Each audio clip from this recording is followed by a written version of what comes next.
So definitely will be interesting. I cannot wait to get my hands on the games so that we can then see what is happening there.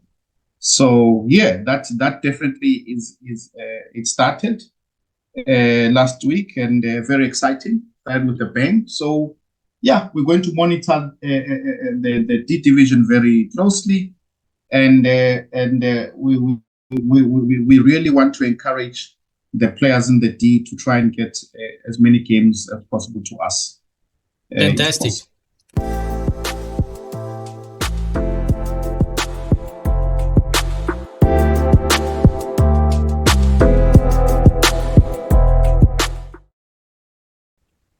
Chess, nonsense, and analysis. Yes, Watu. Here we are again. What are Yep. we having a look at today?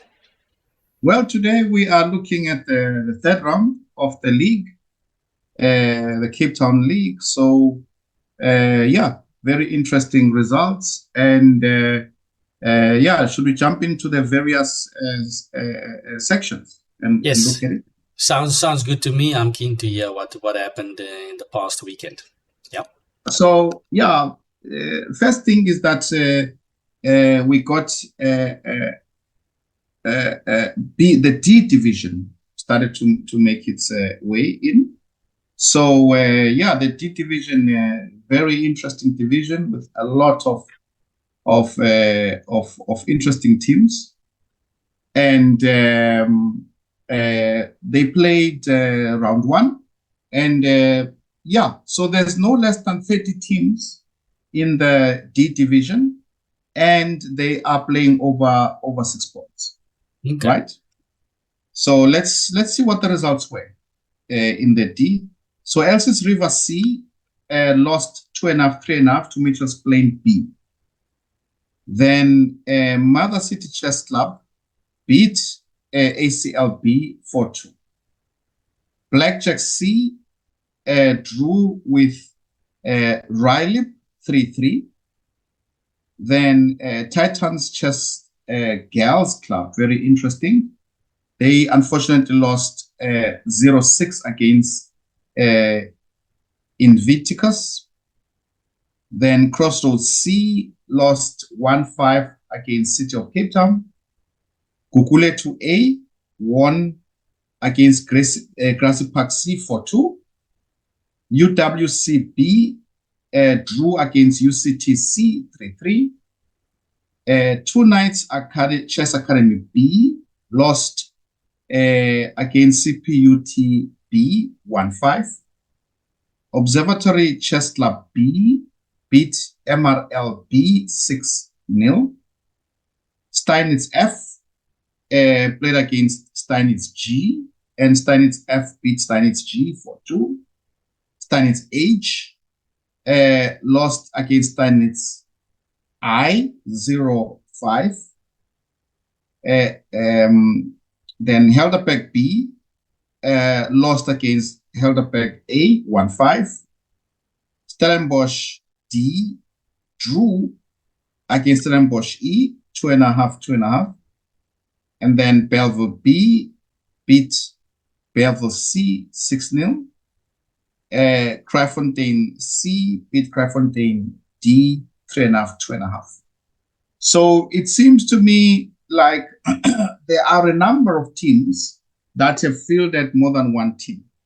And Yeah. for the first round, it's been they had to sort themselves out, and each team had to play. They had to play against each other. So we will be following. I'm very keen to follow the D division, especially the games, because I saw there's lots of young stuff. So we want to see, because that's where you can see the talent and the potential stars, right? And so definitely will be interesting. I cannot wait to get my hands on the games so that we can then see what is happening there.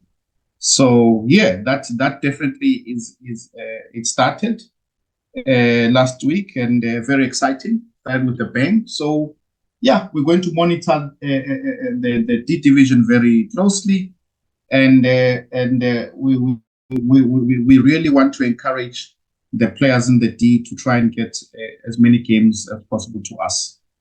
Fantastic. Fantastic. Mm-hmm. Thanks, Watu, for that update. Yeah, it's great to hear that there are so many teams there in the D division still. So lots of chances for you to enter the league. It doesn't matter what level you are, you can still enter somewhere and move your way up.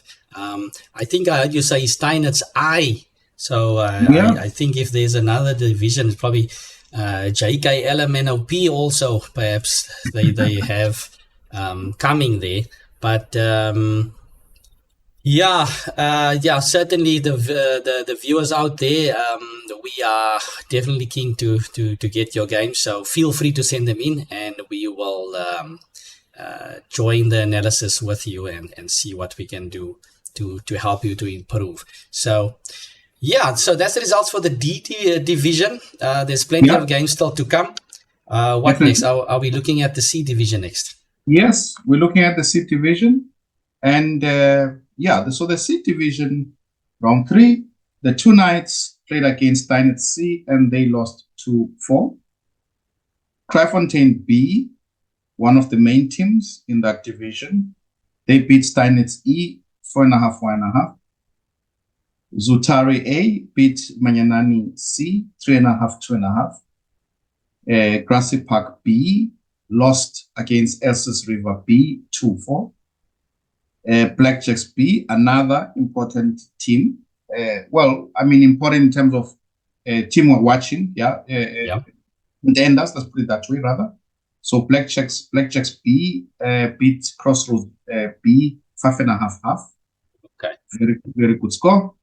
And Steinitz D lost against Stellenbosch C 1.5, 4.5. So in that division, after 3 rounds, the teams that have sort of on full score in terms of having won the matches is Kraaifontein B and Blackjacks B.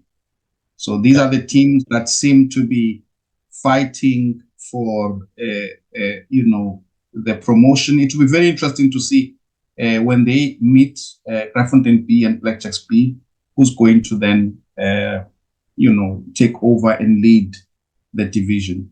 But I think, sorry, Watu, if I can cut in, I think that we often think about the A division with all that tension and intensity between, let's say, for instance, Kraaifontein and Blackjacks. In the meantime, in your B and your C divisions, these matchups are quite intense as well, I can imagine. And they are slugging it out. So, we can't wait for that matchup to happen in the C division as well. Definitely.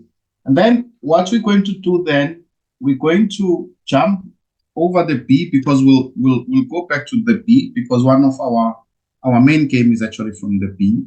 We'll be focusing on them again. So we're going to move over to the A division and look at what happened results-wise, the premium.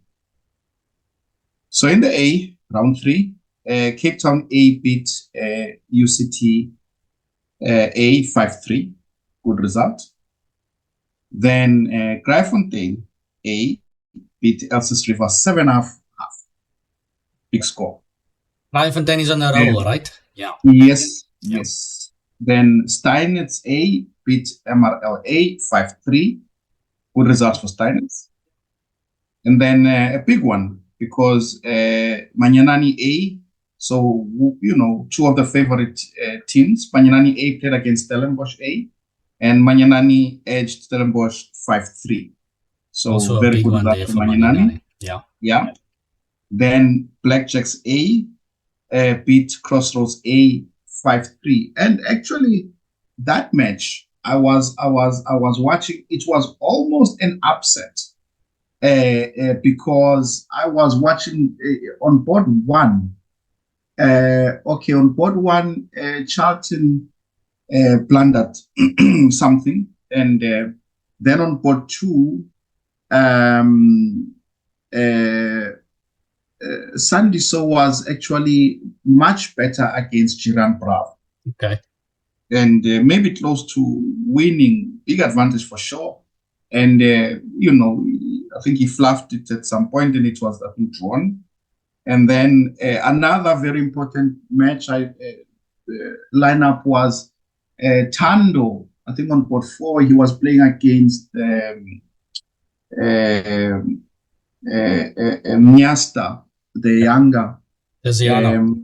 against Tiziano. Yeah. And he was winning. He was a corner, but his inexperience showed, because in an end game, he didn't bring his king out early, and Tiziano managed to bring his king in and actually got the whole point. Okay. So at one stage, it really looked like it could have been equal, the match. So but a very entertaining match. I was watching that. Nice. Then the last match that we had was ACLA played Grassy Park A, and it was a draw 4-4. Okay. Right. So after 3 rounds, we actually having 3 teams that are they've won all their matches: Kraaifontein A, Manyanani A, and Blackjacks A. So remember though that so it means that Steinitz, they drew 1 game, right? So they are just, I think they drew against Stellenbosch, right? Yes, they are just behind, but yeah, it's getting very, very interesting. Still a long way to go. Yeah. No one can say what is happening. But yeah, a lot is happening. But I think Stellenbosch, in order for them to defend their title, they're gonna have to. It's getting difficult, because they've basically played against their key teams. Yeah. I mean, next key team probably will be for them, Blackjacks and Kraaifontein. So they need to get something there to be on the board properly if they want to defend their title. But still a lot to play for. Very interesting. And something curious in the matchup, the Steinitz playing against MRLA. There's we are still going to go to the B, but I was very much interested about this position that we are going. May we please jump into this position? Let's I think it was very interesting. Mm-hmm. Okay, so there we have it. Yeah, there we have it. So this is a game between Dr. Kenneth Master Lyndon Bauer against Mr. Lavelot. And this position was reached. Of course, white is better, no? But okay, black is still fighting, trying to hold the position. Yeah. Yeah. So what is, for me, what is the knight on d8 is a bad piece, right? However, bad pieces can also be quite stubborn defenders, isn't it? Yes. Yeah. Right? So this knight is stopping the king from entering the position. You're right. From maybe the king could try to go all the way like that, to b5 to a6 to a7 to b8, maybe something like this, right? It'll take a huge effort though. Huge effort, and some not without danger, because now once you go that route, you may not come back sometimes, no? Yeah. When the rook corners you. So either way, we see then that the knight basically is stationary and is going to stand there and just defend the position, right? Yeah. So now, in the position, what happened was in the game, rook e4 was played now, offering an exchange of rooks, and for me, it's maybe the losing move to exchange the rooks. Black has to keep the rooks because it's the only piece that he has that is active, no? So black had to play something like rook d2. Keep the rook on the board, right? Just keep some chances alive. Keep the rook on the board activity. Because exactly, you're keeping some. Of course, white is better, and there'll be lots of questions that black will have to answer. Yeah. However, the rook is a nuisance. Let's put it that way. and black must be patient, sit still, because there isn't a clear way that white can improve the position without themselves going into some danger, or an element of risk is involved. Yeah. So certainly, if you play rook d2, the game goes on. White is obviously better, but black can fight, no? Exactly. But I think the decision to exchange now, it gave rise to a very curious position, because black plays h5, and maybe he was thinking that white was going to exchange. Capture, Maybe. right?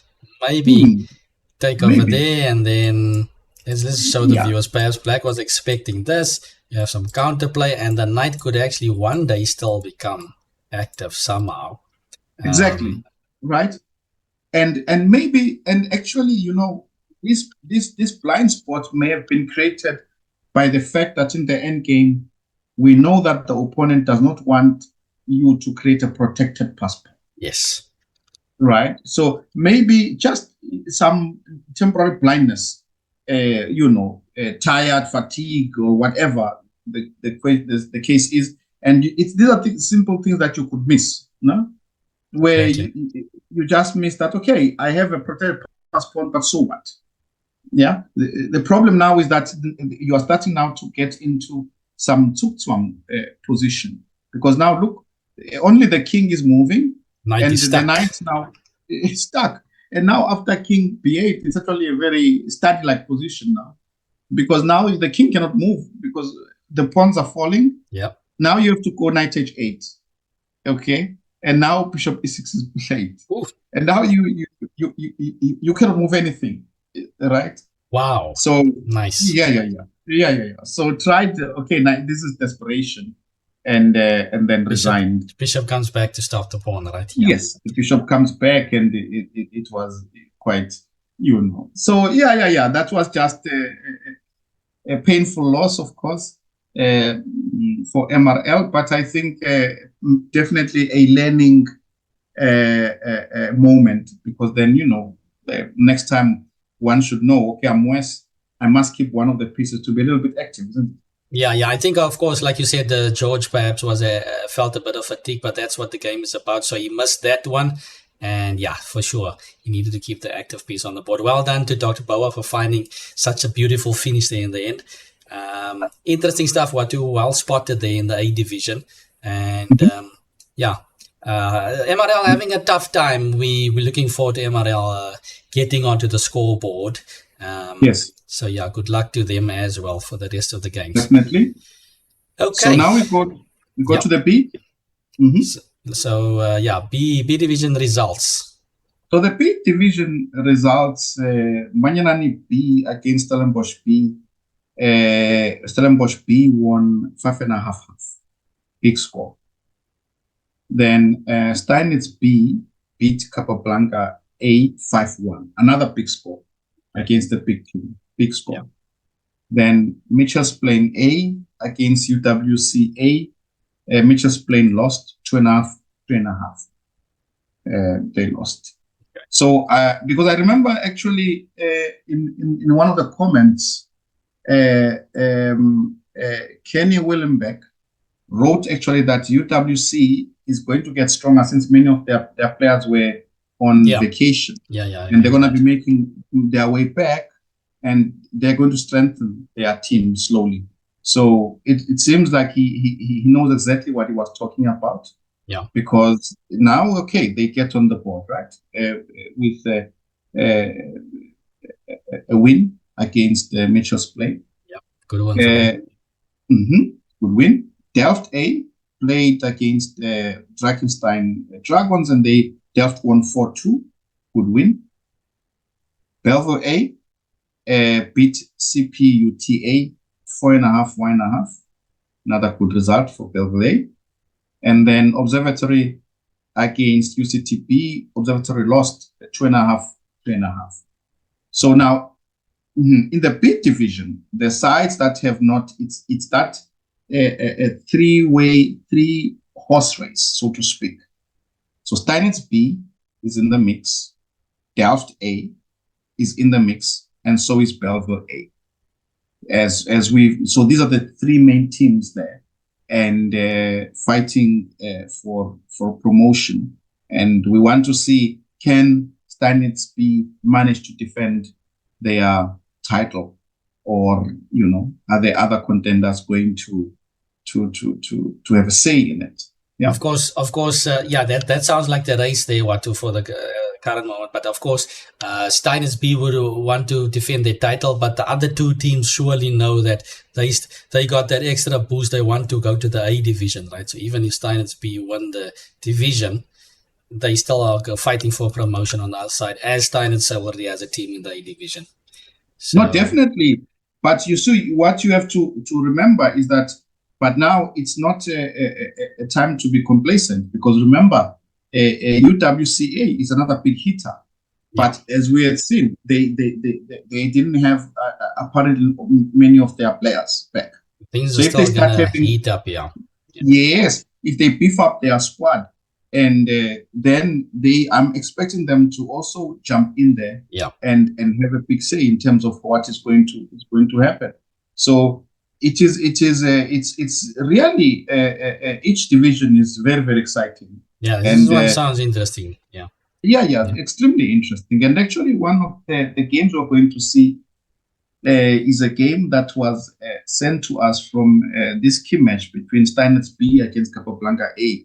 It's a big game, and Steinitz B managed really to edge out Capablanca A 5-1.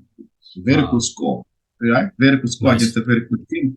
So so we're going to profile today a game from this match. Should we jump in? Yeah, let's jump in. Let's switch over to the other game.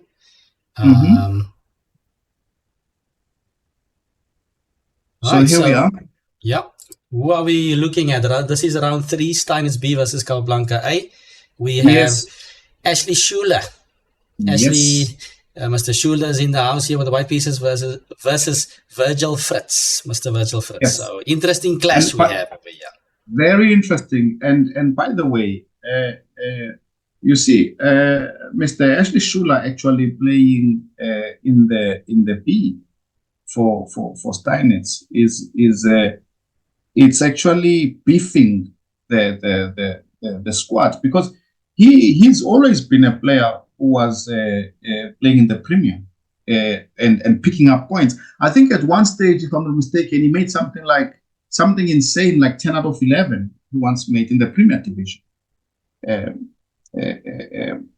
Mr. Ashley Schuler. Yeah, he's definitely accustomed to the A division, but I think Mr. Fritz he's also accustomed there. He's been fighting there, sometimes even bought one there in the A division, right? Exactly. So both of these players are. It's actually a heavy matchup. That's the point. It's a heavy match. That's why they were profiling the game, because it's very interesting, because it's a match.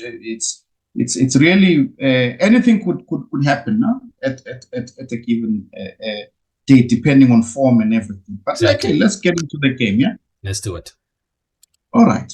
So French Kings in attack.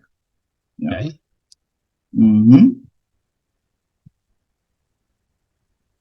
And okay, what do you think about this decision? Capturing kind of takes away a lot from the position, right? Black usually keeps the center and plays on the queen side, but what is Black going to do after the trade? It's almost like in the King's Indian defense, right? White usually tries to stay away from exchanging because it really dries things. So I'm curious. It doesn't happen a lot. I'm curious to see what Black's idea is. What I can say, just for the viewers, because I always had issues in terms of when do I trade, when do I not trade, and but what I realize is that whenever a trade is made, someone's position is improved, okay, and it's up to you to double check that when I'm trading, am I not improving my opponent's position? So let us do this for a second. So Black plays d takes e4, White plays d takes e4. Okay. What has black gotten by taking on e4? I don't think much has changed, right? Yeah. He's actually Yeah. just lost something in the center. But what has white gotten? White has got the square c4 for the knight. Nice. So then I'm not saying it's a risky decision. Let's put it that way. Yeah. It's a very risky decision because you are really putting yourself out there, and but at the moment you still have an option of keeping it a little bit. Play bishop e7, castle, and okay. There are also lines just for the viewers, because for example, if you play bishop e7, castles, you may be afraid to castle to allow the kings in an attack. But Yeah. there are ways where you play b6, b6, and then you follow up with b7, queen h6, c7. bishop Yeah. b7, h6. So that if Yeah. they play, you can play knight d7, g5, and then Yeah. queen c7, castle long. There are many ways to handle it, Yeah. and you need to figure out what to do. So d4 is not a common move, but very interesting nonetheless. Yeah. Yeah. Life is played. Castles, bishop e7, rook e1. And now, what do you think about this position? Black, Mr. Fritz played h6 here. What do you think here, Kelvin? Well, h6 at the moment doesn't seem completely necessary. I'm not sure.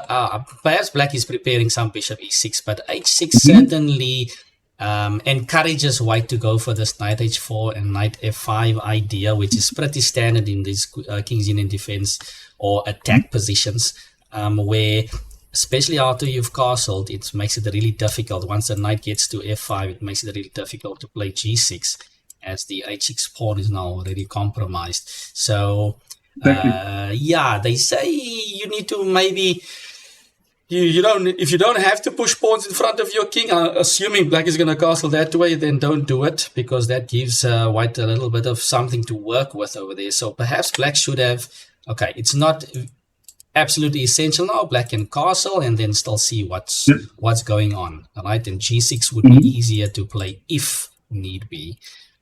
So to me, it seems a bit unnecessary. But of course, black is probably aiming at bishop e6. But right.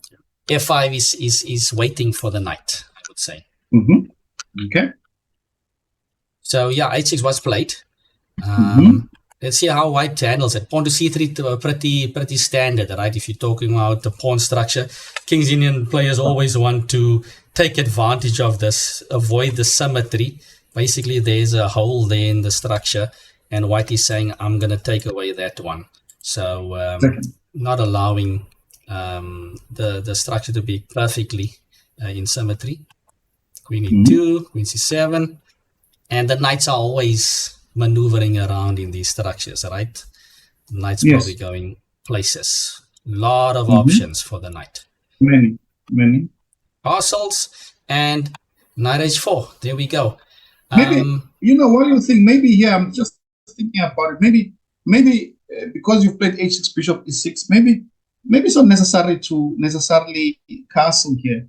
Yeah. And I mean, would I be too ambitious if I castled long here? When you paused, I immediately thought you're going to suggest that, right? It's possible, right?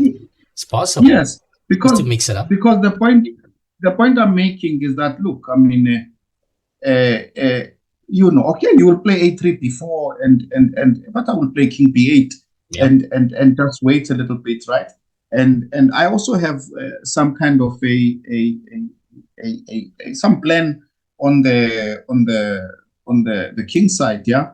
Try maybe to I don't know, but to me it's okay. It's something, yeah, because I can also push the pawn to c4, maybe c4, yeah. My knight d7, knight c5, yeah, king b8. It's not. It's possible. It's possible. Yeah, it creates a lot of. It's for sure. Yeah, it gives white something to think about, right? You've been maneuvering your pieces towards the king side, and now you need to restructure your thinking, basically, and your strategy. So definitely it might have been quite an interesting practical decision there. So yeah, interesting stuff. So he decided to short castle. But okay, short castle, and now knight h4. And as you mentioned, with this pawn on h6, it's not looking too good. Because once the knight lands on f5, there's going to be problems. So okay, rook e8, knight f5, bishop f8, and what do you think? What's happening here? Well, white has got exactly what he wanted, right? So he should probably just continue slowly with his kingside play. Again, perhaps knight e3, maybe queen f3. Black, on the other hand, has got a bit of a dilemma here, how to kick the knight. So still, g6 is not possible because the knight and the bishop both are aiming at h6 over there. So black probably wants to go king h. He needs to get him squeezing king h7 and g6. And white now decides to go a bit. He wants to pick up the tempo and plays pawn to g4. Maybe not completely necessary. There were other moves like knight e3 or queen f3, but he's accelerating the play over here. And what do you think about the move g4? I'm going in on what you are saying. I myself I'm a very aggressive player who likes to attack, but I think that a little bit of caution is necessary. I like to attack when I feel that there is no other way for me to either equalize or to try and keep an advantage, right? Yeah. But if I can keep an advantage, I don't think that I should go into risk mode. Yes, completely. I like that. Yeah. And what I'm saying in this position, there's no need. I mean, if you play queen f3, for example, you are threatening already knight takes h6 just for starters. Yeah. Right. Then you are going knight e3, and then you can play knight d5 after that. It's just very difficult for black to do anything, and I suspect that the knight cannot stay on f6 for a long time. Yes, precisely because of this pawn. But then the knight not staying on h6 means that the other knight can make it to d5. I can also, if the knight moves away, I'm just making an example, I can maybe play h4, so that plan that you were talking about, I'm in time to stop it. For example, very nice. h5. Yeah. And then I can play knight h2, knight g4. I mean, what I'm trying to say is that I feel that g4 is certainly practically an aggressive move that puts the opponent under pressure. But on the other hand, you also put yourself out there and you allow your opponent to have some counter-attacking possibilities. Yes. Well put there, Watu. Wonderfully said there. And I guess the biggest risk here that white is putting himself under here is the dark squares, right? So pawns don't move backward, and the pawn goes forward, and suddenly the f4 square is creaking. Okay, so how did black react? Black went king h7, and perhaps this was not the correct way to react. Black had some resource here to perhaps immediately take advantage of this weakening of the dark squares, and maybe we can just give the viewers like 1.5 seconds to think about it, or you can just pause the video at this point and ask yourself, how do you take advantage of the dark squares? So there we go. Watu, can you give us the solution here? What should black do to take advantage of this? Black needs to bring the knight from c6 to g6. So knight e7 is some stone cold decision, because you are ignoring this g5 for a while, and you will play knight g6, and once you play knight g6, and then your knight can land on f4, and imagine your pawn on c5 moving to c4. Your bishop can land on c5. The black squares will be very reachable. Should we call it that? For black. It will be not so easy for white. For sure. And of course, white is not really keen on trading off his best piece now for the knight on e7. So this would have been a nice continuation, a nice counter. Of black to balance out this g4. Definitely. But Mr. Fritz missed this one. And he tried to patch the position up by playing king h7 over here, threatening g6, but now white didn't take his foot off the pedal here. And he continued with pawn to g5. And from here on, I think White just plays a very impressive attacking game. Yeah, for Uh, sure. that brings all the pieces in. Knight G8, grabs on H6, G6, and look at that decision. What a brave Yes. decision! But it makes sense because as you take like this, my bishop can get into the way. It makes its way into the game. My queen can make its way. I cut off your pieces. So yeah, it makes a lot of sense Beautiful stuff. this way. Very brave. And now Queen H5, F7 is under attack. So Black's pieces, unfortunately, Knight D8, the rook is now out of the game. They are being forced into bad passive positions. Knight goes to E4, wanting to jump into G5. Bishop E7, check, threatening checkmate on G7. So Queen takes H6, Bishop G5, threatening Bishop F6 and Queen G7. It's too much, isn't it, Kelvin? Yeah, and it's like a snowball effect. Things are just getting Yeah. worse here. And yeah, Yeah, yeah, beautiful yeah. sack there by Mr. Schuler. And yeah, it's just going Definitely, downhill for Black now. definitely. Black is just trying to delay the inevitable here. So F6. Yeah, The other bishop comes into play, and now absolutely. Black needs to give back material. Mm-hmm. And okay, Mm-hmm. Queen F7. White gets his material back, and after knight takes e6, Black decided to throw in the towel over here. Yeah, And a well played game there by Mr. Schuler. Tough luck there for Mr. Fritz. Beautiful King's Indian type of sacrifice there. Nice initiative. Yeah, thanks again for the players for sending in the games. We certainly thank enjoyed you. this one. Classic Thank game in you. the B division. Yeah, yeah, thank you. So yeah, all there to be played for. A big fight ahead. So yeah, we're going to profile next the fourth round, and then we are also going to be. But as I say, I'm very keen on jumping into the D division, and I think next time on the league, we should actually talk to the players and try to get their games because those youngsters, we want to profile them early, and we want to see what talents we have in future SA players that will be there. Yeah, for sure. We are excited to do that. So we will certainly get in there on the D division next time. At the league actually. So if you are watching this and you are playing in the D division, don't hesitate to contact us, and we would be very keen to analyze your game. But for now, I think that is all the league nonsense for now. Yes. Thanks to the viewers out there. If you liked what you've seen, don't forget to press the like button and throw a comment in there. And also, don't forget to press the subscribe button. And we will see you for the next one. Cheers.